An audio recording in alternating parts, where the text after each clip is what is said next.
Columbia University has just had $400 million in federal grants and funding cut. This is, as you may have heard recently, Columbia University had multiple protests on campus, and the Trump administration has said that that is unacceptable and will now be looking to make further cuts.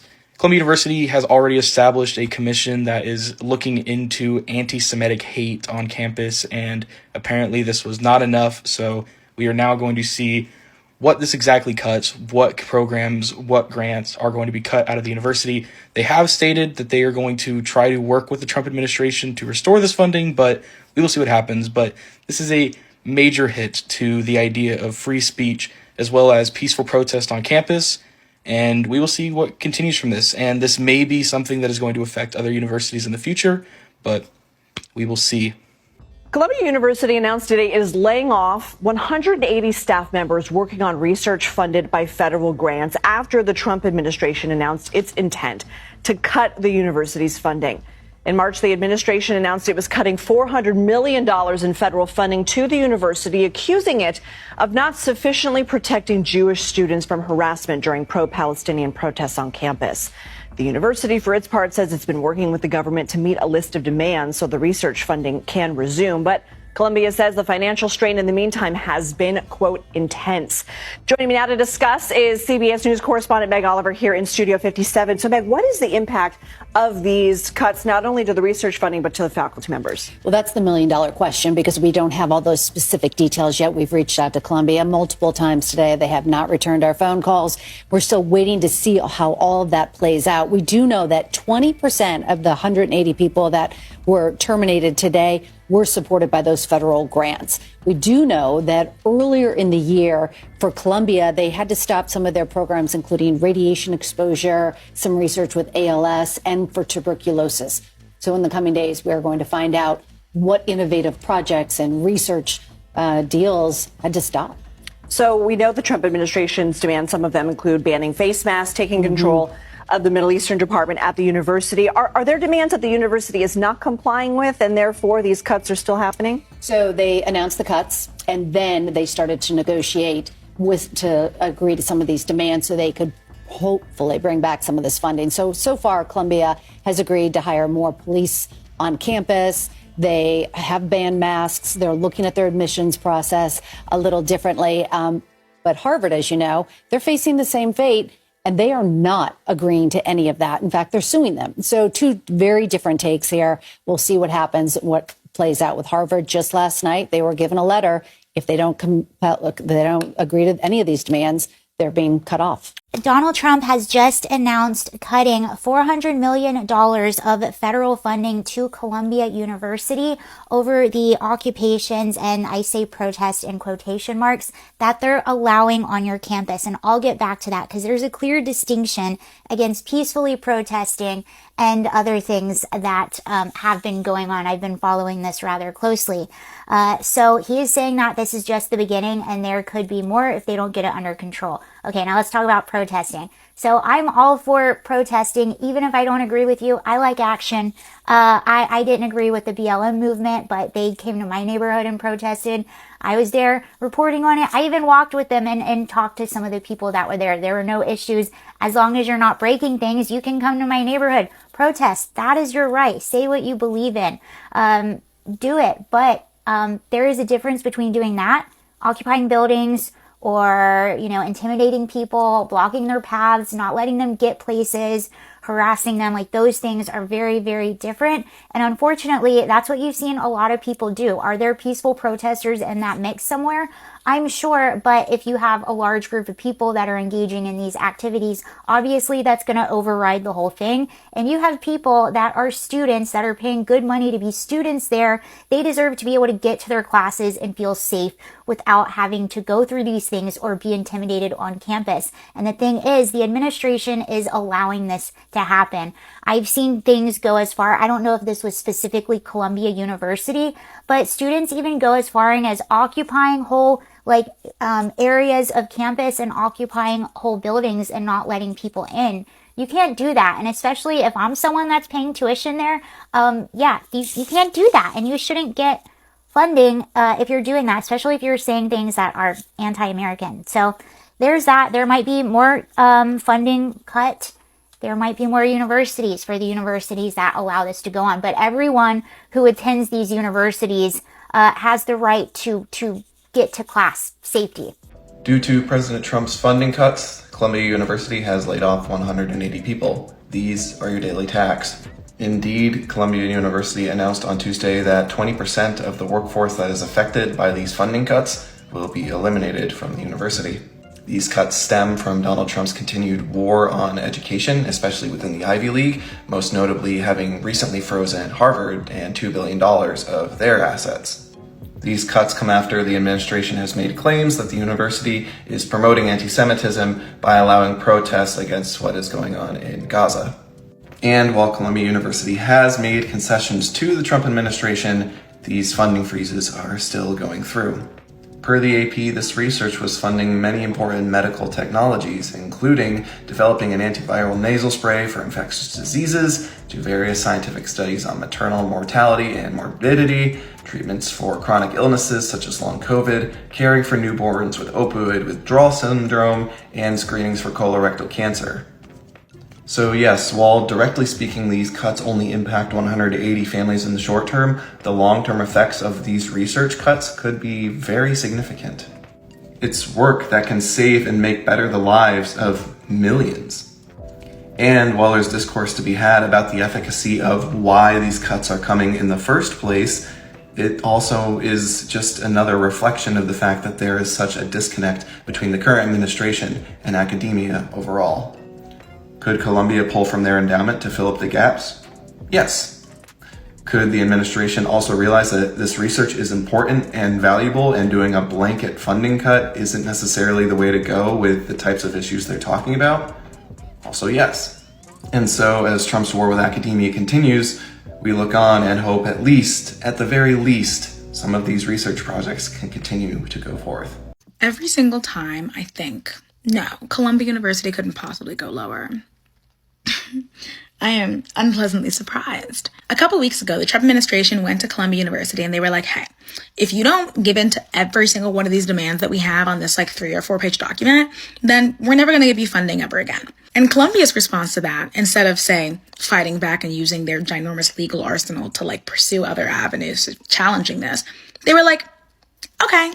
And they acquiesced to every single one of the demands that the Trump administration put forth. And if you're wondering what those demands are, that's changing the admissions process to however the Trump administration sees fit, allowing campus public safety to arrest and detain students, a campus-wide mask ban, putting the entire Middle East, South Asian, and African Studies department under a receivership so that they don't have any say over their own academic pursuits. They're accelerating the launch of their Tel Aviv Global Center. They have, in an official capacity, adopted a stance of institutional neutrality, which means when the president, defunds the Department of Education or gets rid of it entirely, they're not supposed to say anything. They've adopted the IHRA definition of anti-Semitism, which states that something as simple as saying Israel is racist could land you being suspended or expelled.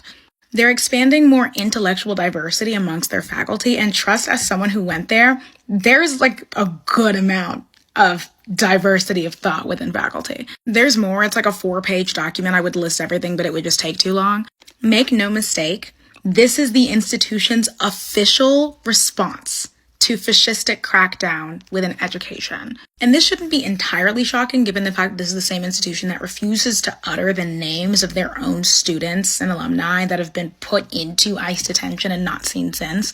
And this crackdown on free speech, inquiry, and protest is happening at the same exact time as Israel is accelerating their genocide. The message this effectively sends, especially to their Palestinian students, is I could not care less whether or not your family or yourself is kidnapped, detained, or if a bomb is dropped on your house, for all I care.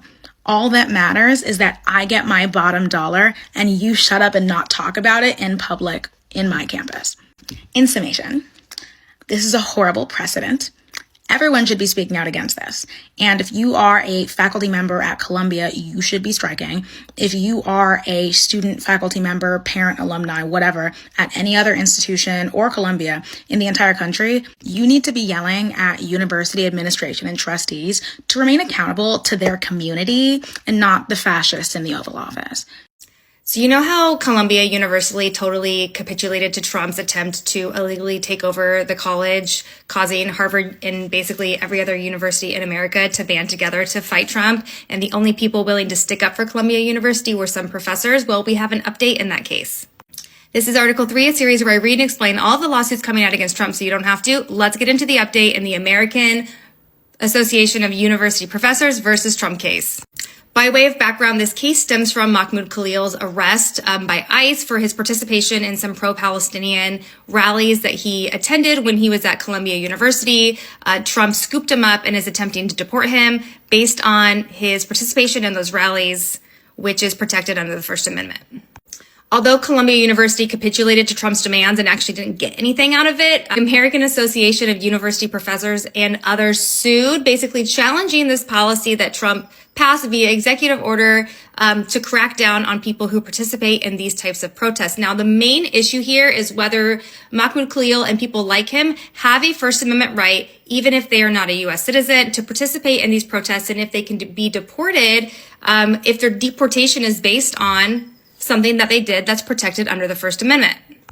The government filed a motion to dismiss the complaint in this case, and on April 29th, the court issued an order. The court basically says this case raises the issue of whether certain public officials can enforce a policy of arresting, detaining, and deporting non-citizens who were otherwise here legally based solely upon their pro-Palestinian or anti-Israel political speech.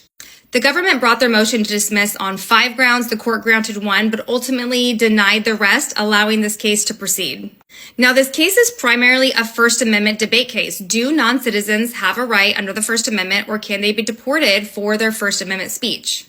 Now, the court notes that this raises some novel First Amendment issues on the precise scope of the ideological deportation policy that's being challenged by plaintiffs.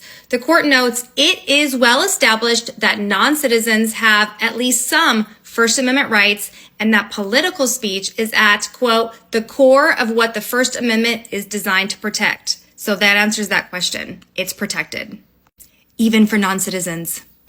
And the court agrees with the plaintiffs that public officials may not, consistent with the First Amendment, deny non-citizens entry solely on the count of their speech. Essentially, this whole deportation based on political speech that's protected under the First Amendment, at least for people who are here legally, is likely to be bogus, illegal, unconstitutional. So this case lives to see another day. There will likely be discovery happening next, and eventually the plaintiffs will file a motion for summary judgment, and we'll get a final resolution on whether Mahmoud Khalil and others like him who are here lawfully, who engage in politically protected speech under the First Amendment, can be deported for that speech. My guess, it's going to lose. They're going to fail. They cannot do this. Hey there, I'm going to make a full video on this tomorrow, but I wanted to at least acknowledge that there is some breaking news out of Columbia University. They put out a 4-page document talking about the policy changes that are going to be happening at the university. The big changes here is that while they'll still allow protests on campus, they say they're fans of free speech, they're not going to allow it in university buildings that block people from doing their academic work, or in other spaces that would, again, prevent them from doing their academic work. So think about no more taking over of libraries and things of that nature. And they're also going to have some level of a mask ban. They say people can wear it to protest, but if they're asked to remove it and identify themselves, they have to do so, or they could be suspended, they could be kicked off campus. And they also are not going to allow masks in protests if you are trying to basically obstruct university policy or, of course, break the law. So those are the big takeaways that I had from reading this document. There are also a ton of other, smaller issues that they're going. So some of those other things is they're moving the university's judiciary board under the provost. So they will be responsible for putting together a team. They say they're going to be thoroughly vetting these people, that they're the ones that are going to review any disciplinary actions. They say in the future that they are going to allow themselves to defund or de-recognize different programs on campus, these groups on campus. And then the provost's office is going to do an immediate review of a bunch of different academic departments, but first the one on Middle East. They say that's the priority right now. They say in admissions, they're going to be reviewing what is happening there. They say they're admitting people fairly, but they have seen a downturn in Jewish and African American applications and decisions to go there. So those are really the big issues. Illegal protests can lose universities federal funding from the government, says President Trump, even though he has not yet defined what an illegal protest is. As someone who is always pushing freedom of speech, it's ironic that now they are pushing anything that seems to be, in my opinion, going against his views, which with them, I would assume, is what an illegal protest would be. Columbia University lost $400 million of federal funding. The reasoning why behind that is because they continue to have inaction in the face of persistent harassment of Jewish students. That is why they lost their federal funding of $400 million. Federal funding at the college level can mean anything from research and development, student aid, Pell Grants, to institutional support. What are you guys thinking about these illegal protests? Are they really illegal? To me, an illegal protest would be something like violence, something that was outrageous, that caused chaos, kind of like January 6th. Oh, but those people were pardoned. All right, folks, you can't make this stuff up. Some serious and shocking news coming from Columbia University. They have to fire 180 staffers because they couldn't concede to the simple, very simple request of President Trump asking them to protect their Israel students and staffers from anti-Israel protesters. Really, they're Hamas supporters, so they can be bunched into the group of being terrorists themselves, in my opinion. But no, they don't want to protect those people because they would much rather fire 180 staffers and then blame it on Trump. Like, what? Grow up. Seriously, you had one thing to do. Protect Israeli students and staffers. That's all you have to do. Because there is a huge wave of anti-Semitism going around by all of these pro-Hamas and anti-Israel peaceful protesters. Let's be honest. They're not peaceful protesters. They're committing heinous crimes such as burning up furniture inside of a campus building, possibly able to injure others from that, trespassing on properties when they're told to leave. I mean, this is quite ridiculous. All Columbia needs to do is go by what Donald Trump asked them to do, and they wouldn't be in jeopardy. Now, they lost $400 million in federal grants. Oh well, that's what happens when you can't protect a certain race and group of students and staffers. That's what happens because this is America and we protect our citizens. The ones that actually want to come here and learn and not disrupt society as a whole. That's who we want to protect. Not the ones creating the chaos. Not the ones burning up furniture inside of college buildings. This is crazy. So crazy. Honestly, a very easy one. Columbia, turn your shit around and then maybe you'll get your grant money back.